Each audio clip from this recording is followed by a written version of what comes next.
நேரா பெண்கள் ஓடுங்க, தொடக்க வேளாண்மை கூட்டு வங்கியில் போய் நகை வைங்க, பணத்தை வாங்க, செலவு பண்ணாங்க. நம்ம பெண்கள் ஆகா முதலமைச்சர் திரு ஸ்டாலின் சொல்லிட்டாரு, அவருடைய மகன் உதயநிதி சொல்லிட்டாரு, அதனால 10 பவுனை 3 வெட்டி ஒரு குடும்பத்தில் 3 பேர்ல கொண்டு வச்சாங்க. வச்ச பிறகு திராவிட முன்னேற்ற கழகம் ஆட்சிக்கு வந்தது.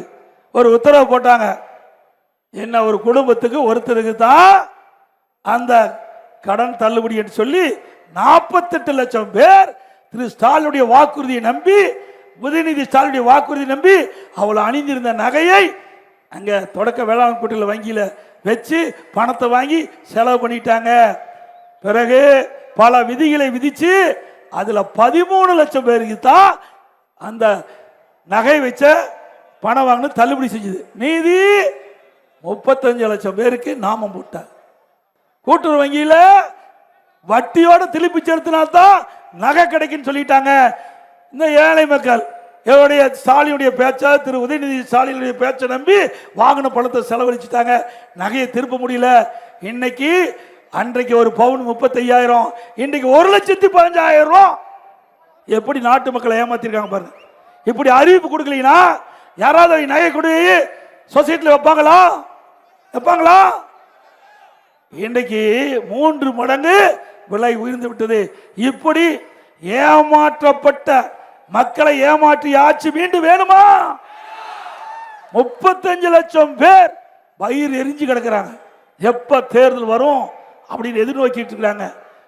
அவங்க மனசார என்ன பாருங்க, 35,000 ரூபாய்க்கு விற்கிறதுங்க, 1,15,000 ரூபாய்க்கு விற்கிறது என்ன? இப்படி மக்களை கவர்ச்சிகரமாக பேசுவதில் வல்லவர்கள் அப்பவும் மகனும் 2 பேரும் மிகப்பெரிய கூத்தடிச்சிட்டு இருக்காங்க தமிழ்நாட்டில். ஏன்னா அப்பா முதலமைச்சர், மகன் துணை முதலமைச்சர். பாவம் ஒரு வயசான ஐயா இருக்காரு, துரைமுருகன் இருக்காரு. அவர் இப்ப தேர்தலோட சொல்றார், இந்த தேர்தலில் நின்னா இந்தியாவிலேயே அதிகமான நாட்கள் இருந்த சட்டமன்றங்களும் பெயர் கிடைக்கணும். பெயர் பெற்று என்ன பிரயோஜனம்? உங்களுக்கு என்ன மரியாதை இருக்குது? திரு கருணாநிதி குடும்பத்தில் பிறந்தாதான் மரியாதை. நீங்க எவ்வளவுதான் திமுக குளிச்சாலும் அங்க உங்களுக்கு வாய்ப்பு இல்லை. அண்ணன் துரைமுருகன் அவர்களே சிந்திங்க. உங்களை வச்சு ஏணி மாதிரி படிக்கட்டை ஏறுவாங்க, ஏணி எட்டி உதைப்பாங்க. அதுதான் கருணாநிதியுடைய குடும்பத்தின் வழக்கம். உங்களுடைய வயது என்ன, உங்களுடைய அனுபவம் என்ன? திரு உதயநிதியுடைய அனுபவம் என்ன, வயது என்ன? அவர் என்ன இந்த கட்சிக்கு உழைத்தாரா? திமுகவுக்கு ஒரே அடையாளம் திரு கருணாநிதியுடைய பேரன், திரு ஸ்டாலினுடைய மகன். இதை தவிர்த்து என்ன இருக்குது? திமுகவுக்கு என்ன உழைப்பு கொடுத்திருக்காரு? திமுக கட்சியில் வேற ஆளே இல்லையா? ஆக திரு உதயநிதி அவர்கள் திரு கருணாநிதி குடும்பத்தில் பிறந்த காரணத்தினால அவர் அடையாளப்படுத்தப்பட்டு அவர் இளநிலை திமுக இளநிலை செயலராக்கினாங்க, பிறகு எம்எல்ஏ ஆக்கினாங்க, பிறகு அமைச்சராக்கினாங்க, பிறகு துணை முதலமைச்சராக்கினாங்க. அன்னை துணைமுருகன் பாவமா இருக்குது பார்க்கறதுக்கு. பக்கத்தில் அவர் துணை முதலமைச்சர், இவர் வேற அமைச்சர். ஆக அடிக்கடி ஸ்டாலின் பேசுவார், சட்டமன்றத்தில் பேசுவார், பொதுக்கூட்டத்தில் பேசுவார். நான் எமர்ஜென்சி பார்த்தேன், நான் மிஸ்ஸாவை பார்த்தேன் பாரு. அப்ப யார் சிறையில் இருந்தாரு? அண்ணன் துரைமுகம் இருந்தார். அவர் பக்கத்திலேயே தான் வந்திருக்காரு. கேட்டுட்டு தான் வந்திருக்க முடியும், பதவி கிடைக்காது. திரு கருணாநிதி குடும்பத்துக்கு தான் கட்சியிலையும் உயர்ந்த பதவி கிடைக்கும், ஆட்சி அதிகாரத்திலையும் உயர்ந்த பதவி கிடைக்க முடியும். ஆனா அண்ணா திமுக அப்படி அல்ல. சாதாரண கிளை செயலாளர் கூட அண்ணா திமுக பொதுச் செயலாளர் வர முடியும். நான் 1974 என்னுடைய சிற்றூர் சிலுவம்பாளையத்தில் கிளை செயலாளர் இருந்தேன். ஒன்றிய பொறுப்பு, மாவட்ட பொறுப்பு, மாநில பொறுப்பு, எம்எல்ஏ, எம்பி, மந்திரி, முதல் மந்திரி இந்த கட்சியில் தான் வர முடியும். வேற கட்சியில் வர முடியுமா? திமுக வாய் திறந்து பேச முடியுமா? ஆக ஜனநாயகம் உள்ள கட்சி அண்ணா திமுக கட்சி. ஆகவேதான் இந்த கட்சியை எவராலும் ஒன்னும் பண்ண முடியல. எத்தனை பேர் என்னென்ன பண்ணி பார்த்தாங்க. மாண்புமிகு அம்மா மறைவுக்கு பிறகு நான் முதலமைச்சர் தேர்ந்தெடுத்த பிறகு அங்க பெரும்பான்மை நிரூபிக்க வேண்டும் என்று மேதக ஆளுநர் உத்தரப்படி சபாநாயகர் சட்டமன்றத்தில் அந்த பெரும்பான்மை நியமிக்கின்ற நிகழ்ச்சி நடந்துட்டு இருக்கும்போது என்னுடைய டேபிள் ஏறி டான்ஸ் ஆடுறாங்க. திமுக எம்எல்ஏ டான்ஸ் ஆடுறாங்க. சில பேர் சபாநாயகர் இருக்கையிலிருந்து கீழே பிடிச்சி தள்ளி அந்த இருக்கையில் போய் அமர்ந்துக்கிட்டு ஆட்டம் பாட்டம் போட்டாங்க. இப்படிப்பட்ட திமுக அராஜக ஆட்சி மீண்டும் வர வேண்டுமா? நான் பெரும்பான்மை நிரூபிச்சுட்டேன்.